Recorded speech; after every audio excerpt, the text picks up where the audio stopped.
Hello everyone. Sigi video sida ine share tawjagadarise CSC Grameen e-store related oina tawjagadabane. Sida mainly cover tawdoise BLE app amadi customer app se kamaina sizinagani habadi basic idea khara share tawjagane. Sigi ani se sizinage haiba taradi khoina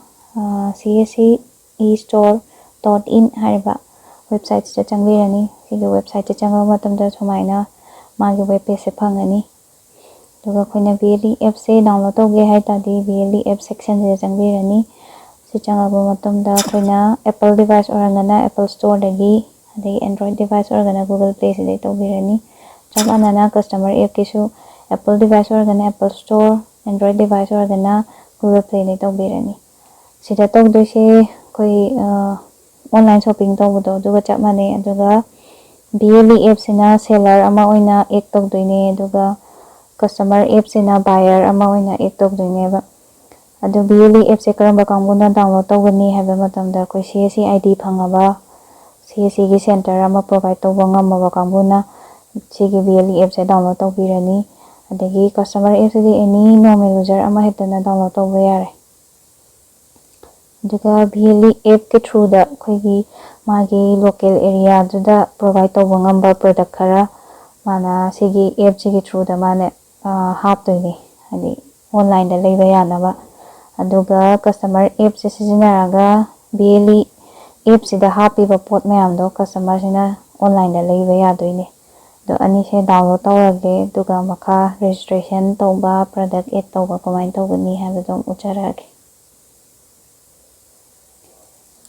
sida ingi app anima download tawre do left side ta urise sina ki BLE app tune right side ta ursina customer app tune da hanbada BLE app ki hana ulake sina BLE app tune hanbada koina segi login se tawdinge da koina set up your own e-store have je sida changbirani registration tawdoine sida isagi ming email address mobile number date of birth e-store name adagi address sida piriba mandatory oiba asterisk piri mayam se sida men birani pin code men birani state men birani district men birani adagi password se sida password na oigadaba character magi format to sida leire GST number leiraga na GST number happy be yare adagi sida type ke kala khanbirani sida ina ngasai CSC ID paipa mina download tawi gadamni habdo CSC ID se mandatory oeba sida ado sida piba census code che ayambanadi online da su phangbane duga sise koi gi pin code hapaga su yae ne hai ado aina registration tawbadadi online da dum yenga hakhre ne sumaina registration tawbirani duga registration loiraba matungda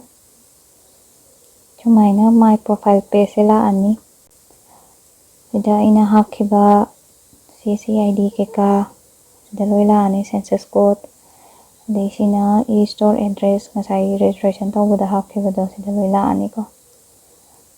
degi store gi photo hapne gana sida photo hapa yare degi sai registration tawbada e-store name hakhiba do silaire adigi weekly off nang piningbra piningdabra jodi ai makhapo na hapatare ko adigi opening time closing time adigi maximum order per day da kaya tawhonba yai kaya tawhonba pami da loina hapa yare adigi fasagi registration number laita de sida hapiba yare pick up and delivery mode je keke hapa pami sida loi leire ꯑꯗꯨꯒ ꯁꯤꯒꯤ delivery ꯔꯦꯟꯖꯁꯦ within 5 kilometer 10, 15, 50 ꯐꯥꯎ ꯂꯩꯀꯣ ꯁꯤꯗ ꯑꯗꯨꯝ ꯁꯦꯝꯕꯤꯕ ꯌꯥꯔꯦ ꯏꯁꯥ ꯏꯁꯥꯒꯤ ꯗꯔꯀꯥꯔ ꯑꯣꯏꯕꯒꯤ ꯃꯇꯨꯡ ꯏꯟꯅ ꯃꯤꯅꯤꯃꯝ ꯑꯣꯔꯗꯔ ꯀꯌꯥ ꯊꯝꯅꯤꯡꯉꯤ ꯗꯦꯂꯤꯚꯔꯤ ꯆꯥꯔꯖ ꯍꯥꯞꯅꯤꯡꯕ꯭ꯔꯥ ꯍꯥꯞꯅꯤꯡꯗꯕ꯭ꯔꯥ ꯏꯁꯥꯒꯤ ꯀꯟꯚꯤꯅꯤꯌꯦꯟꯠ ꯑꯣꯏꯅ ꯑꯗꯨ ꯍꯥꯞꯄꯅꯤꯀꯣ ꯑꯗꯨꯒ ꯁꯤ ꯑꯞꯗꯦꯠ ꯇꯧꯕꯤꯔꯅꯤ ꯑꯗꯨꯒ ꯃꯊꯪꯗꯅ ꯕꯦꯡ ꯑꯦꯀꯥꯎꯟꯠꯁꯦ ꯁꯨꯃꯥꯏꯅ ꯑꯦꯀꯥꯎꯟꯠ ꯅꯝꯕꯔ ꯍꯥꯞꯄꯤꯔꯅꯤ ꯑꯞꯗꯦꯠ ꯇꯧꯕꯤꯔꯕ ꯃꯇꯨꯡꯗ ꯑꯞꯗꯦꯠ ꯇꯧꯔꯅꯤ ꯁꯤꯁꯦ ꯄ꯭ꯔꯣꯐꯥꯏꯜꯁꯦ ꯑꯞꯗꯦꯠ ꯇꯧꯔꯕ ꯃꯇꯨꯡꯗ ꯁꯨꯃꯥꯏꯅ ꯍꯥꯡꯕꯤꯔꯅꯤ ꯑꯗꯨꯒ ꯑꯩꯈꯣꯏꯅ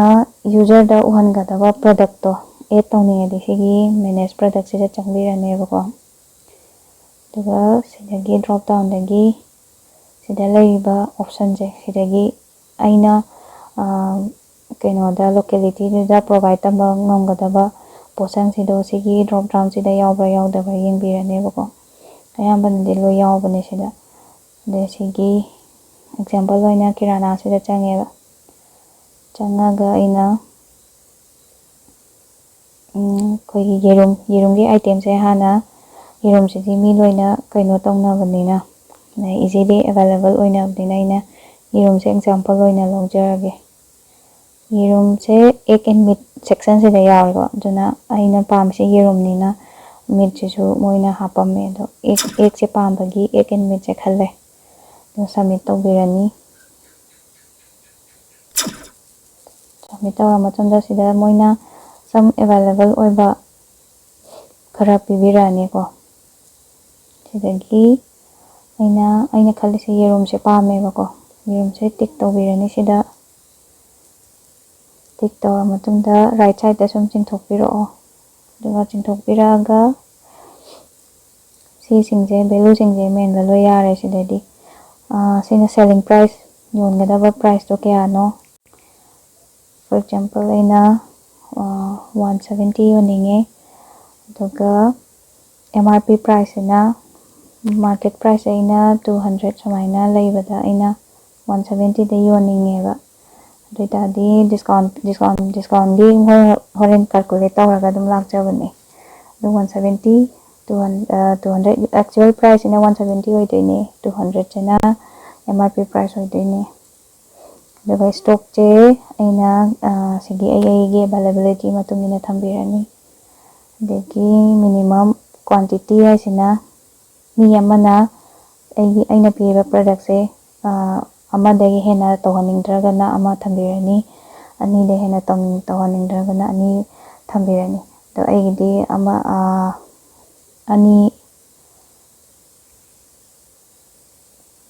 ꯑꯅꯤ ꯁꯨꯃꯥꯏꯅ ꯊꯝꯃꯒꯦ ꯑꯗꯨꯒ ꯁꯕꯃꯤꯠ ꯇꯧꯖꯔꯒꯦ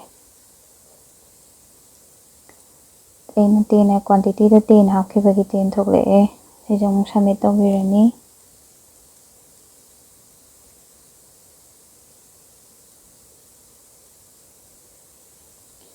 ꯁꯕꯃꯤꯠ ꯇꯧꯔꯕ ꯃꯇꯨꯡꯗ ꯁꯤꯒꯤ ꯃꯦꯅꯦꯖ ꯏꯟꯚꯦꯟꯇ꯭ꯔꯤꯁꯦ ꯆꯪꯕꯤꯔꯅꯤ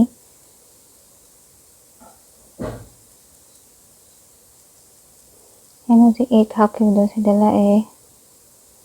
170 ꯍꯥꯞꯈꯤꯕ 200 ꯁꯤꯗ ꯂꯣꯏ ꯂꯥꯛꯑꯅꯤꯀꯣ ꯑꯗꯣ ꯁꯤꯁꯦ ꯑꯩꯅ ꯑꯞꯗꯦꯠ ꯁꯤꯁꯦ ꯁꯤꯗ ꯑꯞꯗꯦꯠ ꯇꯧꯒꯦ ꯍꯥꯏꯇꯥꯔꯗꯤ ꯁꯤ ꯀ꯭ꯂꯤꯛ ꯇꯧꯕꯤꯔꯒꯀꯣ ꯁꯤ ꯚꯦꯂꯨꯁꯦ ꯁꯤꯗ ꯑꯗꯨꯝ ꯁꯦꯝꯗꯣꯛꯄ ꯌꯥꯔꯦ ꯁꯤꯒꯤ ꯃꯇꯨꯡꯗꯩꯗꯤ ꯁꯤꯒꯤ ꯄꯣꯠꯁꯛꯁꯦ ꯑꯣꯟꯂꯥꯏꯟꯗ ꯃꯤꯅ ꯂꯩꯕ ꯌꯥꯔꯛꯑꯅꯤ ꯁꯤ ꯑꯦꯕꯥꯏꯂꯦꯕꯜ ꯑꯣꯏꯅ ꯄꯤꯔꯕꯅꯤ ꯑꯗꯨꯅ ꯁꯤꯒꯤꯁꯦ ꯁꯤꯗ BLEꯒꯤ ꯕꯦꯁꯤꯛꯇꯤ ꯁꯤꯗ ꯂꯣꯏꯔꯦꯀꯣ ꯑꯗꯨꯒ ꯌꯨꯖꯔꯒꯤ ꯑꯦꯞꯇ ꯑꯃꯨꯛ ꯂꯥꯛꯑꯒꯦ ꯁꯤꯅ ꯉꯁꯥꯏꯒꯤ ꯀꯁꯇꯃꯔ ꯑꯦꯞꯁꯤꯅꯦ ꯀꯁꯇꯃꯔ ꯑꯦꯞꯁꯤꯗ ꯁꯦꯟ OTP ꯍꯥꯏꯕ ꯑꯃꯒ ꯂꯣꯒꯏꯟ ꯋꯤꯠ ꯀ꯭ꯔꯤꯗꯦꯟꯁꯤꯌꯦꯜꯁ ꯍꯥꯏꯕ ꯑꯃꯒ ꯑꯗꯣ ꯑꯩꯅ ꯍꯧꯖꯤꯛ ꯁꯦꯟ OTP ꯁꯤꯗ ꯑꯣꯏꯅ ꯑꯩꯅ ꯇꯧꯖꯔꯒꯦ ꯐꯣꯟ ꯅꯝꯕꯔꯗꯣ ꯅꯝꯕꯤꯔꯅꯤ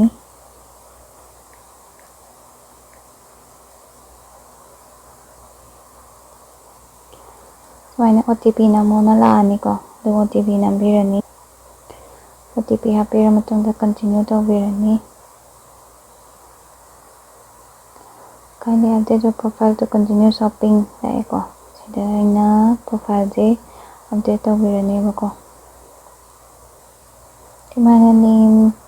email, phone number, alternate number ꯃꯦꯟꯕꯤꯔꯅꯤ ꯑꯗꯨꯒ ꯑꯞꯗꯦꯠ ꯄ꯭ꯔꯣꯐꯥꯏꯜ ꯅꯝꯕꯤꯔꯅꯤꯀꯣ ꯑꯗꯨꯒ ꯆꯞ ꯃꯥꯟꯅꯅ ꯁꯤꯒꯤ ꯑꯦꯗ꯭ꯔꯦꯁ ꯗꯦꯂꯤꯚꯔ ꯇꯧꯔꯛꯀꯗꯕ ꯑꯦꯗ꯭ꯔꯦꯁꯇꯣ ꯑꯗꯨꯁꯨ ꯁꯤꯗ ꯑꯞꯗꯦꯠ ꯇꯧꯕꯤꯔꯅꯤ ꯁꯤꯗ title, state, district, pin code,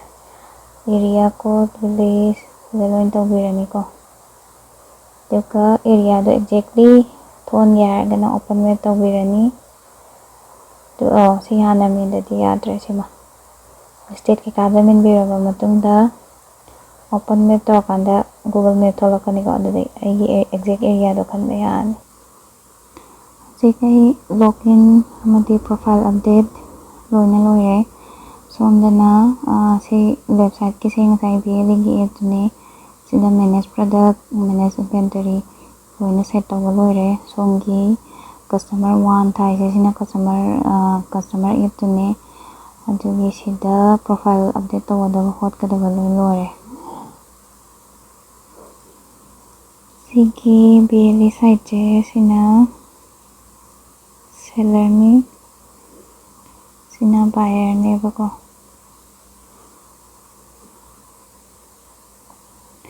ꯍꯧꯖꯤꯛ ꯁꯤꯒꯤ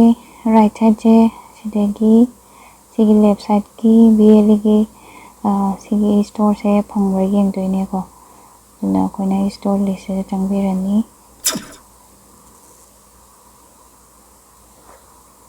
ꯆꯪꯕꯤꯔꯕ ꯃꯇꯨꯡꯗ ꯁꯤ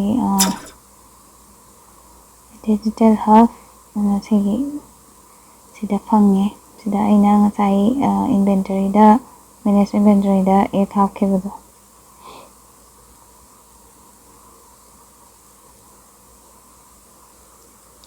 ꯁ꯭ꯀ꯭ꯔꯤꯟꯁꯦ ꯑꯩꯅ ꯁꯨꯃꯥꯏꯅ ꯑꯃꯨꯛ ꯁꯦꯝꯗꯣꯛꯑꯦꯀꯣ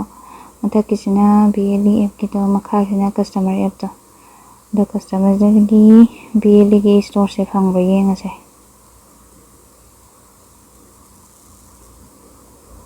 ꯗꯤꯖꯤꯇꯦꯜ ꯍꯕ ꯁ꯭ꯇꯣꯔ ꯁꯤꯗ ꯊꯣꯛꯂꯛꯑꯦꯀꯣ ꯁꯤ ꯅꯝꯕꯤꯔꯅꯤ ꯅꯝꯕꯤꯔꯒ ꯁꯤꯒꯤ ꯃꯦꯅꯦꯖ ꯏꯟꯚꯦꯟꯇꯔꯤꯗ ꯑꯩꯅ ꯉꯁꯥꯏ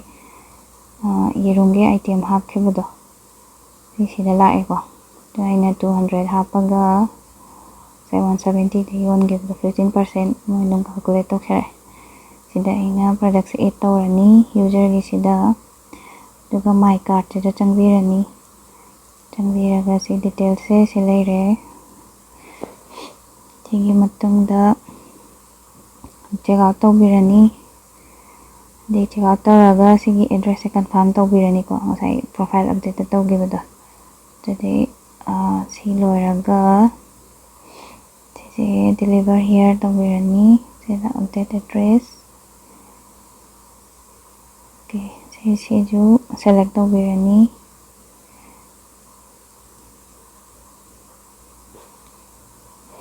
ꯁꯨꯃꯥꯏꯅ shipping and billing address updated ꯂꯥꯛꯑꯅꯤꯀꯣ ꯑꯣꯀꯦ ꯇꯧꯕꯤꯔꯅꯤ ꯑꯗꯨꯒ ꯀꯦꯁ ꯑꯣꯟ ꯗꯦꯂꯤꯚꯔꯤ ꯑꯗꯨꯒ ꯗꯦꯂꯤꯚꯔꯤ ꯃꯣꯠ ꯗꯦꯂꯤꯚꯔꯤ ꯄꯥꯝꯃꯒꯅ ꯗꯦꯂꯤꯚꯔꯤ ꯈꯟꯕꯤꯔꯣ ꯄꯤꯛꯑꯞ ꯄꯥꯝꯃꯒꯅ pickup ꯈꯟꯕꯤꯔꯣ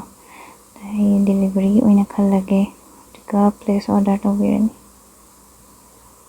total amount cannot be less than minimum order value ꯑꯩꯅ ꯉꯁꯥꯏ ꯂꯨꯄꯥ 500 ꯍꯥꯞꯈꯤꯕꯗꯣ ꯑꯗꯨꯒꯤꯅꯤꯀꯣ ꯁꯤꯁꯦ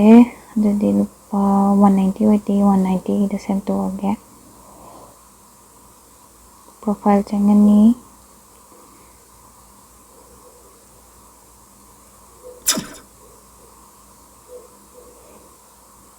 ꯃꯤꯅꯤꯃꯝ ꯑꯣꯔꯗꯔ ꯚꯦꯂꯨꯗ ꯁꯤꯗ 500 ꯂꯩꯕꯩꯅꯦꯕ ꯌꯥꯗ꯭ꯔꯤꯁꯦ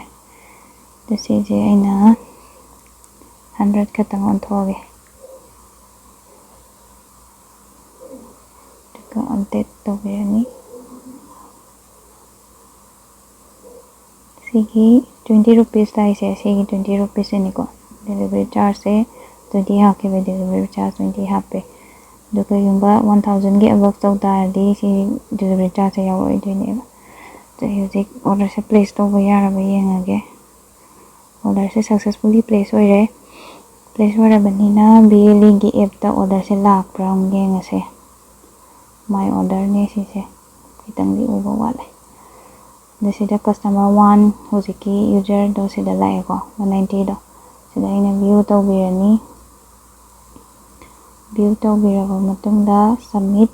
ꯀꯟꯐꯥꯔꯝ ꯇꯧꯕꯤꯔꯅꯤꯀꯣ ꯁꯤꯒꯤ ꯑꯦꯛꯁꯦ ꯀ꯭ꯋꯥꯟꯇꯤꯇꯤ ꯑꯃꯅꯤ ꯑꯩꯉꯣꯟꯗ ꯑꯦꯕꯥꯏꯂꯦꯕꯜ ꯑꯣꯏꯕ꯭ꯔꯥ ꯑꯣꯏꯗꯕ꯭ꯔꯥ ꯑꯗꯨ ꯌꯦꯡꯕꯤꯔꯅꯤ ꯑꯦꯕꯥꯏꯂꯦꯕꯜ ꯑꯣꯏꯇꯥꯔꯗꯤ ꯁꯤꯒꯤ ꯑꯣꯔꯗꯔꯁꯦ ꯁꯨꯃꯥꯏꯅ ꯀ꯭ꯋꯥꯟꯇꯤꯇꯤ ꯊꯣꯛꯂꯛꯑꯦ ꯑꯗꯨ ꯁꯤꯗꯗꯤ ꯑꯩꯅ ꯑꯣꯔꯗꯔꯁꯦ ꯑꯦꯄ꯭ꯔꯨꯞ ꯇꯧꯕꯤꯔꯅꯤꯀꯣ ꯕꯤꯂꯤꯗꯒꯤ order status change successfully hai okay ꯇꯧꯕꯤꯔꯅꯤ ꯑꯗꯨꯒ ꯌꯨꯖꯔꯒꯤꯗ ꯑꯃꯨꯛ ꯌꯦꯡꯉꯁꯤ ꯀꯃꯥꯏꯅ ꯂꯥꯛꯀꯦꯗꯣ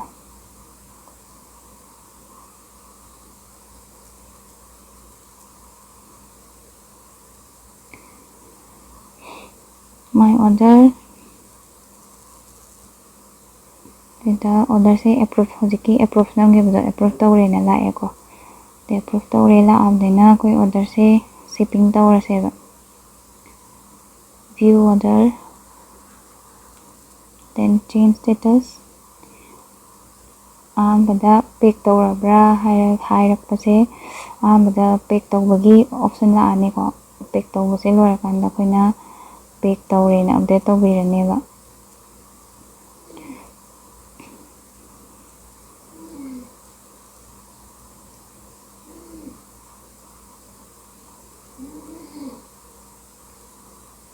item has successfully changed ko status update tawre sondong yengasi lakprana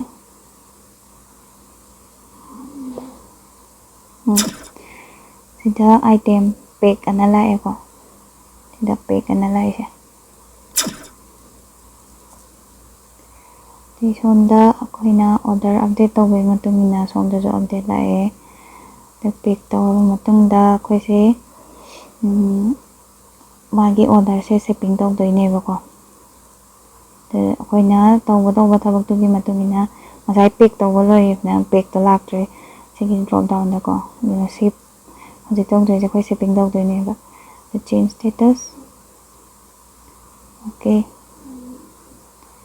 user की दम येंगसी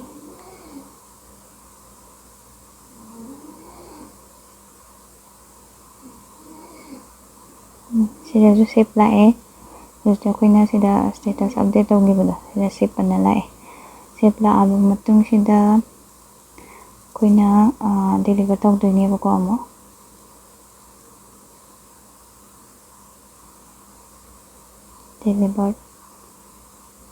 ꯗꯦꯂꯤꯚꯔꯁꯦ ꯑꯃꯨꯛ ꯑꯞꯗꯦꯠ ꯇꯧꯕꯤꯔꯁꯦ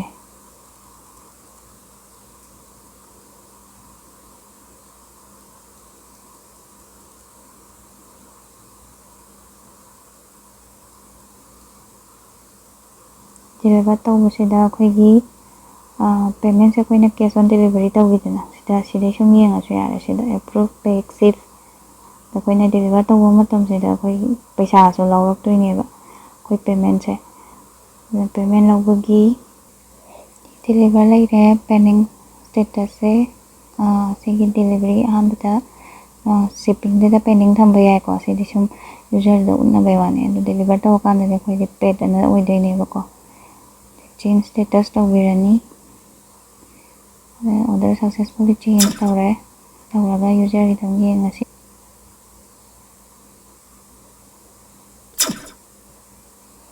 my order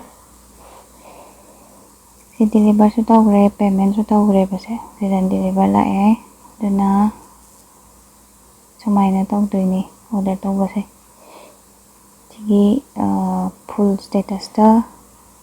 ꯁꯤꯗ ꯗꯦꯂꯤꯚꯔ ꯑꯅ ꯊꯣꯛꯂꯛꯑꯦ ꯂꯣꯏꯈ꯭ꯔꯕꯅꯤꯅꯀꯣ ꯑꯗꯨꯒ ꯚ꯭ꯌꯨ ꯑꯣꯔꯗꯔ ꯗꯤꯇꯦꯜꯁꯤꯗ ꯑꯗꯨꯝ ꯁꯤꯗꯁꯨ ꯀꯟꯐꯥꯔꯝ ꯑꯍꯥꯟꯕꯗ ꯀꯟꯐꯥꯔꯝ ꯇꯧꯔꯦ ꯑꯦꯄ꯭ꯔꯨꯞ ꯇꯧꯔꯦ ꯄꯦꯛ ꯇꯧꯔꯦ ꯁꯤꯞ ꯇꯧꯔꯦ ꯗꯦꯟ ꯗꯦꯂꯤꯚꯔ ꯇꯧꯔꯦ ꯁꯤꯗ ꯂꯣꯏꯔꯦ ꯑꯣꯔꯗꯔ ꯇꯧꯕꯒꯤ ꯐꯤꯆꯔꯁꯦꯀꯣ ꯕꯦꯁꯤꯛ ꯐꯤꯆꯔꯁꯦ